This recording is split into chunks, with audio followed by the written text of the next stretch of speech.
नमस्कार बच्चों, हाजिर हूं मैं एक बार फिर आपके लिए लाकर अकाउंटिंग रेशो का दूसरा टॉपिक। ये टॉपिक है सॉल्वेंसी रेशो।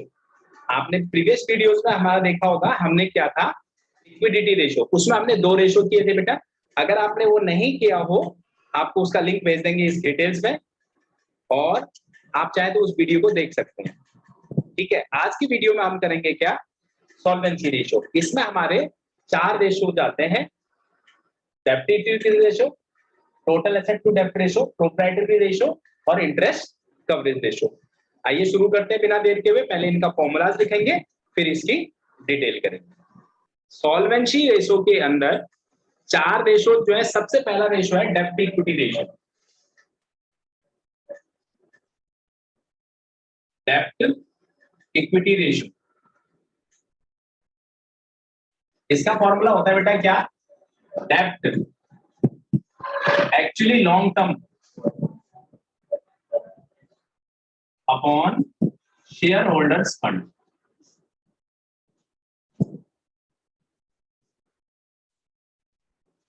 ये इसका क्या होता है, देखिए डेब्ट इक्विटी रेशो का फॉर्मूला होता है लॉन्ग टर्म लोन डेब्ट upon equity. Share holder fund को इक्विटी भी बोला जाता है। यहां पर एक बात मैं आपको बता दूं, देखिए शेयर होल्डर्स फंड और इक्विटी शेयर होल्डर फंड में फर्क है। शेयर होल्डर्स फंड समझिएगा, देखिए this is called share holders fund.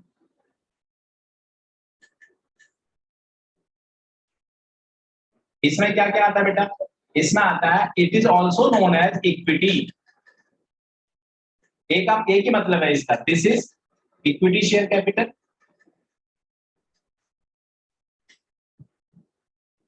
Plus preference share capital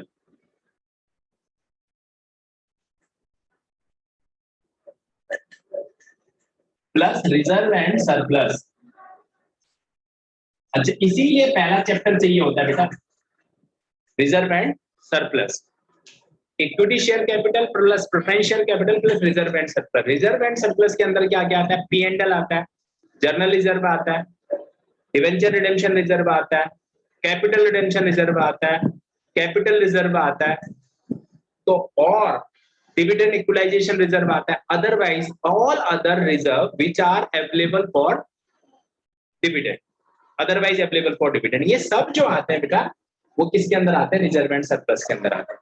तो व्हाट इज द डिफरेंस, देखिए अगर ये है शेयर होल्डर फंड, उसको इक्विटी कहते हैं, लेकिन equity share capital, equity share holder fund क्या होता है, देखिए समझिएगा इसमें फर्क है बेटा, इसमें ये नहीं आता। यानी this is equity share capital plus reserve and surplus, ये आता है इसके अंदर, equity share capital plus reserve and surplus. देखिए इसमें इतना ही आता है। और डेब्ट में आपको पता है बेटा लॉन्ग टर्म लोन, डेब्ट में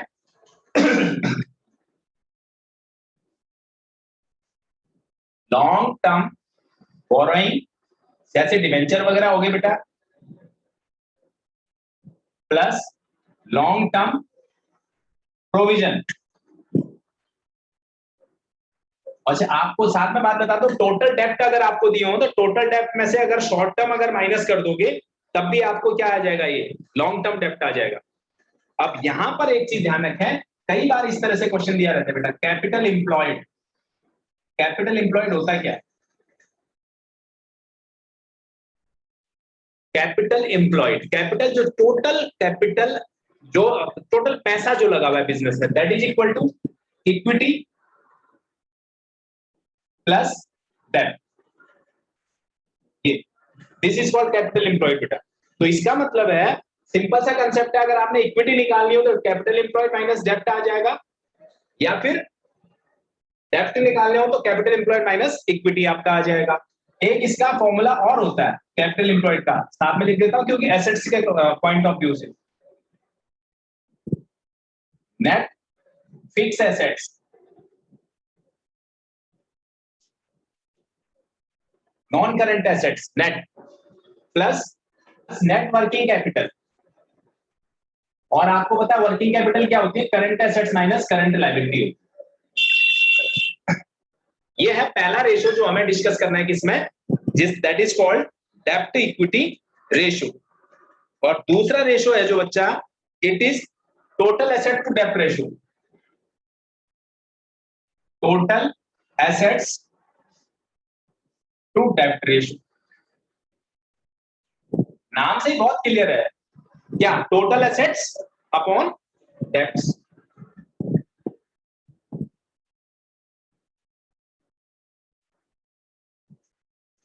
इसमें कोई भी बात बताने की जरूरत है ही नहीं मेरे ख्याल से। टोटल एसेट्स आपको पता है लॉन्ग टर्म और शॉर्ट टर्म दोनों ही एसेट्स आ जाएंगे, और जो डेब्ट जो निकलेगा वो आपका क्या होगा इसमें, वही लॉन्ग टर्म डेब्ट। आमतौर पर इसका जो होता है बेटा, ये वाला जो होता है इसका आइडियल रेशो है 2:1। डेब्ट इक्विटी रेशो का भी आइडियल रेशो जो है वो 2:1 है, जबकि ये वाला जो रेशो है टोटल एसेट्स वाला रेशो, इट इज 1:1। इसको 1:1 को आइडियल लिया गया है, प्योर रेशो। थर्ड इसमें आता है बेटा प्रोप्राइटरी रेशो।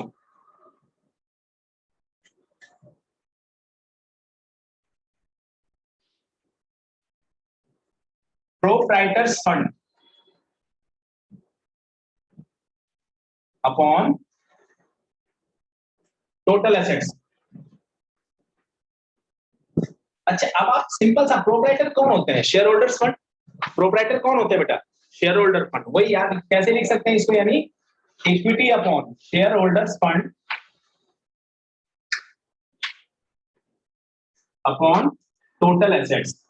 आई होप इसमें भी कोई बात बताने की जरूरत नहीं है, ऊपर मैं आपको लिखा चुका हूं क्या, ऊपर आपको लिखा दिया है कि ये कितना है करके। प्रोप्राइटर फंड क्या होता है, proprietor fund equity share holder fund होता है, वो आपको ऊपर पता चल गया।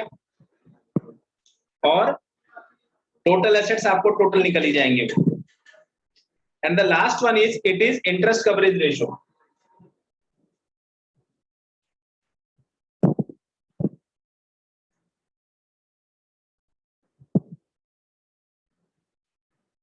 Interest coverage ratio, net profit before interest and tax.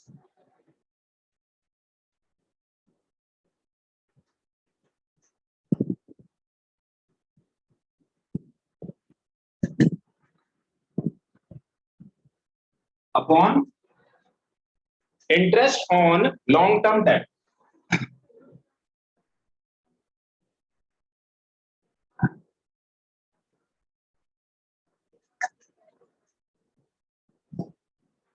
यहां पर क्या ध्यान रखना है, हमेशा जो है सबसे पहले जो प्रॉफिट में से जो दिया जाता है बेटा, प्रॉफिट में से सबसे पहले क्या पे करते हैं, इंटरेस्ट, फिर उसके बाद क्या जाता है टैक्स, और लास्ट में जाता है डिविडेंड। ये ध्यान रखना, मतलब प्रॉफिट पहले क्या पे किया जाएगा, इंटरेस्ट पे किया जाएगा, फिर उसके बाद टैक्स पे किया जाएगा, ये ऑर्डर है इसका, और फिर उसके बाद डिविडेंड पे किया जाएगा। अगर इसका मतलब है प्रॉफिट में से अगर आपको आफ्टर डिविडेंड दे रखा हो तो ये अंडरस्टूड होगा टैक्स और इंटरेस्ट दोनों ही पे हो चुके होंगे, आफ्टर टैक्स आफ्टर इंटरेस्ट होगा ही होगा वो। लेकिन अगर हाँ आफ्टर इंटरेस्ट लिखा होगा तो जरूरी नहीं है कि उसमें टैक्स भी आपने पे कर दिया होगा। दीज आर द 4 फॉर्मूलाज जो हम इसमें पढ़ेंगे सॉल्वेंसी रेशियोज में। लॉन्ग टर्म फाइनेंशियल पोजीशन ये रेशियो आपको बताता है। डेब्ट इक्विटी रेशियो निकालना है तो इक्विटी शेयर कैपिटल दे रखा है 10 ईच 1 लाख के, मतलब 10,000 शेयर ऑफ 10 ईच हो गया 1 लाख, 5,000 9% प्रेफरेंस शेयर 10 ईच हो गया 50,000। तो देखिए अगर हमें डेब्ट इक्विटी रेशियो का फॉर्मूला पता होता है, क्या है अभी लिखा था ऊपर, इट इज डेब्ट अपॉन इक्विटी। इक्विटी आपको पता है शेयर होल्डर फंड को कहते हैं। अब देखिए डेब्ट क्या है बेटा, इसमें डेब्ट आपको अगर ये सारी जो डिटेल्स दे रखे हैं तो उसमें देखिए ये डेब्ट है आपका, ये शॉर्ट टर्म है, डेब्ट लॉन्ग टर्म लेते हैं, लॉन्ग टर्म, ये ध्यान रखिएगा। डेब्ट इसमें है 10% डिवेंचर, कितने के 75,000 है, ठीक। अब आपको इक्विटी निकालना है, उसका फॉर्मूला बताया था आपको, क्या है, equity share capital plus preference share capital plus 9% preference share capital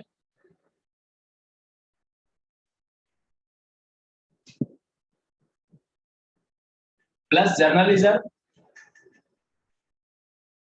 plus P and L statement of, और उसके सिवाय कुछ है नहीं बेटा इसमें। देखिए 1 लाख प्लस 50,000 प्लस 45,000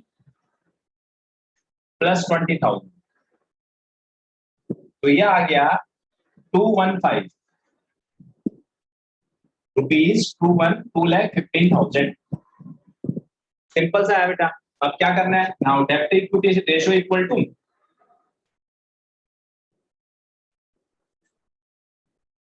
डेब्ट अपॉन इक्विटी। लिख दिया, डेब्ट आपका 75,000 और इक्विटी आपका 215, तो ये आ गया आपका क्या,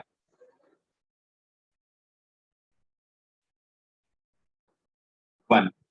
जैसे मर्जी लिख लीजिए इसको, ये आपका हो गया डेब्ट इक्विटी रेशियो। इस तरह से फॉर्मूला लगाइए और पुट कर दीजिए। रेशियो में और कुछ है ही नहीं। अगर आप देखिए assets to total assets to डेब्ट,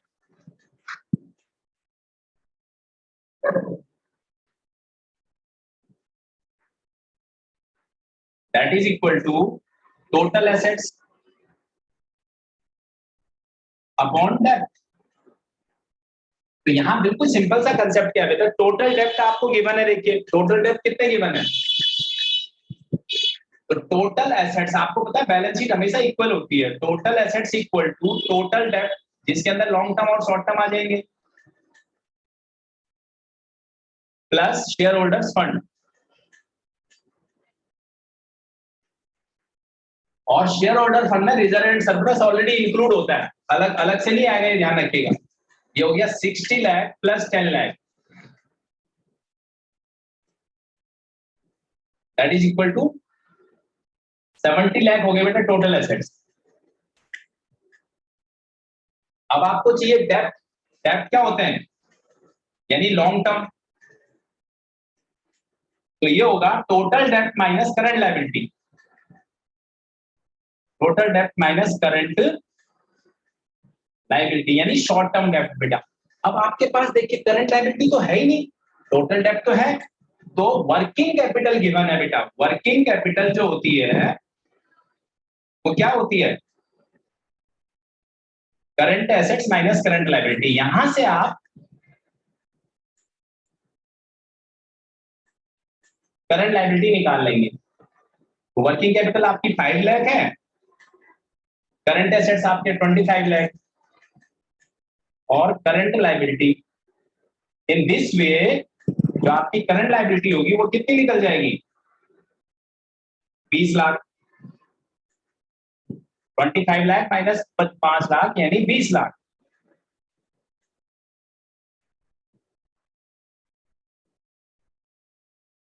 ये हो गया। अब आइए इधर फिर 60 लाख टोटल डेब्ट है बेटा, माइनस 20 लाख की करंट लायबिलिटी आपने निकाल दिया, तो ये हो गया 40 lakh. Now put in the formula क्या, टोटल एसेट्स टू डेब्ट,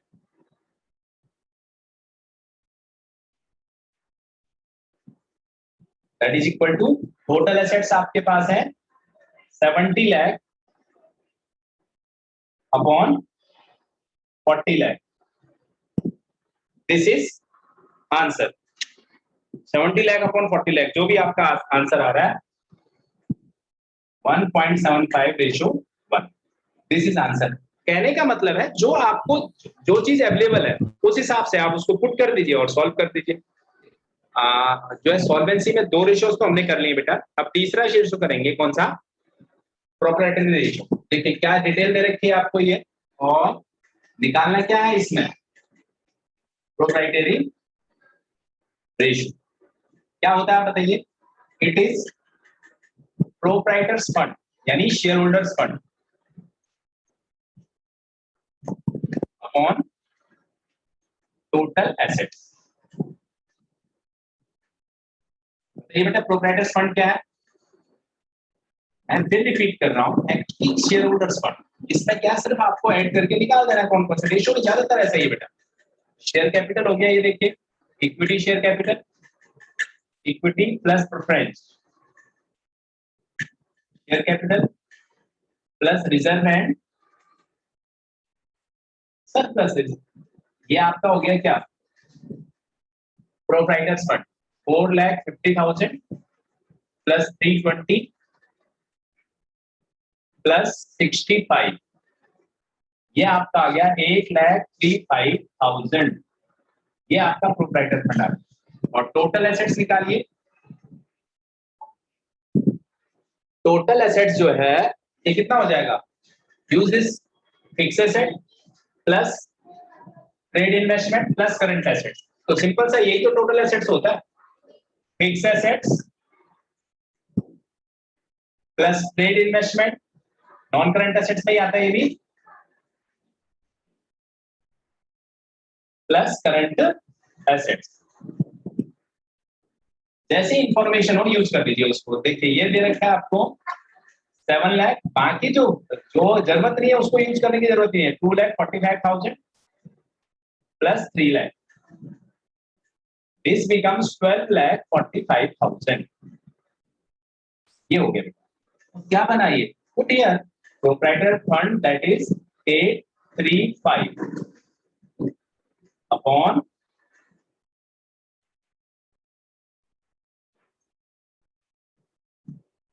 ये आ रहा है बेटा आपका 5 1 जा 5 6 जा 5 7 जा अपॉन 5 2 जा 5 4 जा और 5 9 जा, तो ये अराउंड आएगा 67, 0.67 आएगा रेशो 1, या इसको आप 67% भी लिख सकते हैं। ठीक है, ये आपका हो गया क्या, प्रोप्राइटरी रेशो। अब एक कर लेते हैं कौन सा, इंटरेस्ट कवरेज रेशो का, फिर हमारा जो पूरा ये है ये रेशो कवर हो जाएगा बेटा। अब है लास्ट रेशो इसमें जो सॉल्वेंसी रेशो में है वो है इंटरेस्ट कवरेज रेशो। ठीक है, अब देखिए इंटरेस्ट कवरेज रेशो निकालना है, ये क्वेश्चन आपको लिखा हुआ है, देखिए नेट प्रॉफिट। सबसे पहले तो समझिए इंटरेस्ट कवरेज रेशो का फॉर्मूला क्या होता है। इंटरेस्ट कवरेज रेशो किस डेटा में जाएंगे बेटा, is equal to net profit before tax and interest upon interest on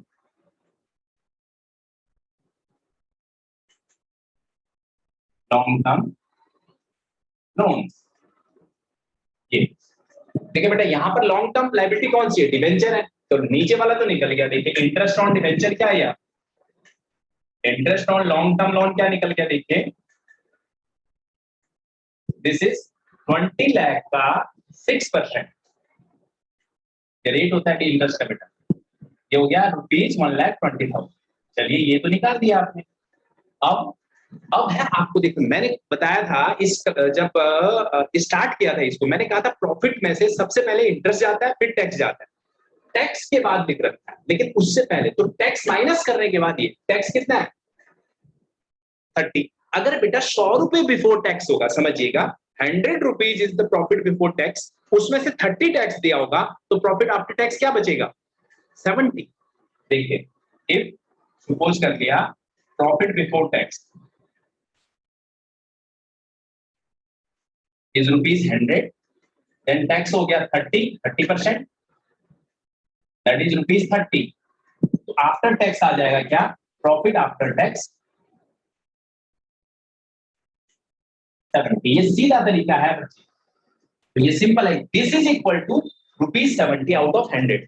तो अगर मैं निकालना चाहूं तो प्रॉफिट बिफोर टैक्स जो निकलेगा बेटा, प्रॉफिट बिफोर टैक्स, क्योंकि उस पे ही तो लगा होगा, 100 पे टैक्स लगा के 70 आया, तो अब 100 किसके बराबर है, देखिए 7 लाख, ये सीधा तरीका है आपके पास 100/70, कितना आ गया 10 लाख। तो अब पहले क्या दिया होगा उसने, इंटरेस्ट दिया होगा बिफोर इंटरेस्ट, तो अगर इंटरेस्ट देने के बाद 10 लाख आया, उसका 30% टैक्स दिया, 3 लाख दिया तो 7 लाख आ गया। तो अब देखिए बेटा इसमें आप इंटरेस्ट क्या कर दो, ऐड कर दीजिए, प्लस 120, इट इज 11,20,000। अब आपका सिंपल सा इंटरेस्ट कवरेज रेशो आ गया।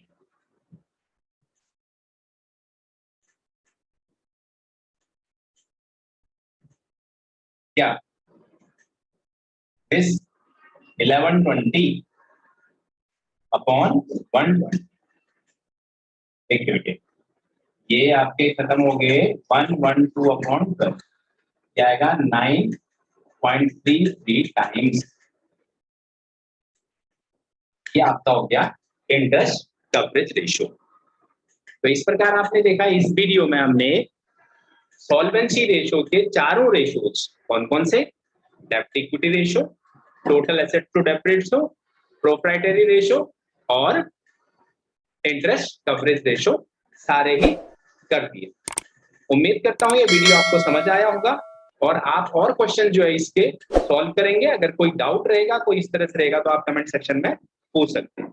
इस वीडियो में इतना ही, अगली वीडियो में फिर मिलेंगे नए टॉपिक के साथ। आगे जो रेशियोज है वो करेंगे हम अगली वीडियो। तब तक के लिए नमस्कार।